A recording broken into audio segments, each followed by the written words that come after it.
उपेंद्रनाथ ब्रह्म, जिन्हें हम बोडोफा उपेंद्रनाथ ब्रह्म के नाम से भी जानते हैं। Bodofa means guardian of Bodo community. Bodo community Assam के एक ट्राइबल कम्युनिटी है जो कि असम के वेस्ट साइड के बोडोलैंड टेरिटरी रीजन के मूल निवासी है। यूएन ब्रह्म का जन्म बोरागारी विलेज, जो कि एक small town in Kokrajhar district of Assam में हुआ था। उनके पिताजी का नाम था मोंगलाराम ब्रह्म एंड माँ का नाम था लेपश्री ब्रह्म। वह उनके फैमिली के 5वें संतान थे। उनको बचपन में थोपेन के नाम से भी जाना जाता था। उनका जीवन बहुत गरीबी में बीता था। 1963 में उन्होंने वेरियस स्कूल्स में अपनी स्कूलिंग कंप्लीट किया एंड इन 1975 में ही passed his matriculation exam with first division with letter marks in mathematics. उसके बाद उन्होंने अपनी बीएससी इन फिजिक्स कंप्लीट किया from Cotton College and in 1981 उन्होंने अपनी एमएससी कंप्लीट किया फ्रॉम गुवाहाटी यूनिवर्सिटी। शुरुआती दिनों में उन्होंने as science teacher Nehru Vocational High School in गोसाई चाइना में काम किया एंड साथ ही अपनी बीए की पढ़ाई की इन कोकराझार कॉलेज। उन्होंने एलएलबी के लिए भी एडमिशन लिया था, पर कुछ प्रॉब्लम की वजह से अपना कोर्स कंप्लीट नहीं कर पाए। जैसे कि वो बोडो कम्युनिटी से थे, so he lectured in many parts of Assam on the theme of discrimination against Bodo people in Assam. He claimed that they were treated as second-class citizens and that their young people had no employment opportunities upon completion of their education. Brahma was elected as the president of the Gwalpara District Students Union in 1978-79. साथ ही वो vice president थे all Bodo students union between 1981-83 and president from 1986।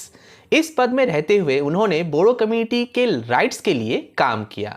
वो मानते थे कि Bodo community ना कि अपना कल्चर, अपना पॉलिटिकल राइट्स को भी खो रहा है।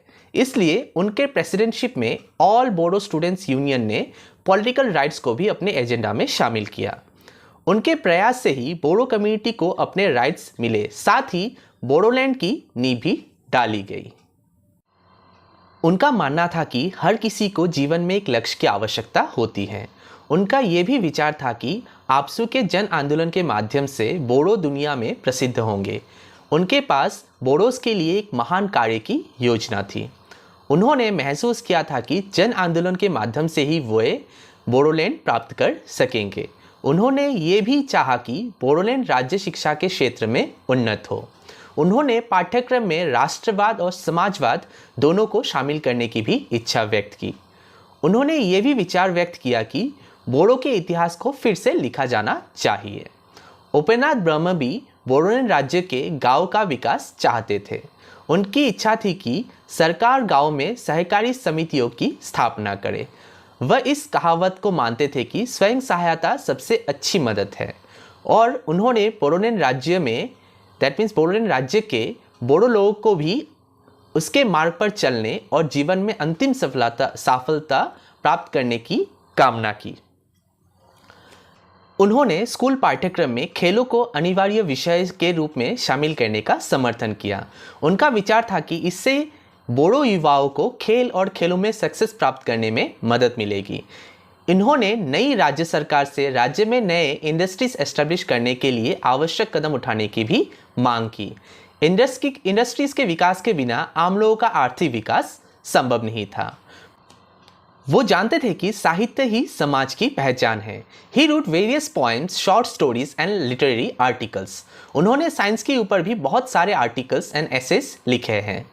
ही was also an editor of Bidangshri from 1977-78 and in 1980 he edited Orkhi, a news magazine Bodo from Kokrajhar.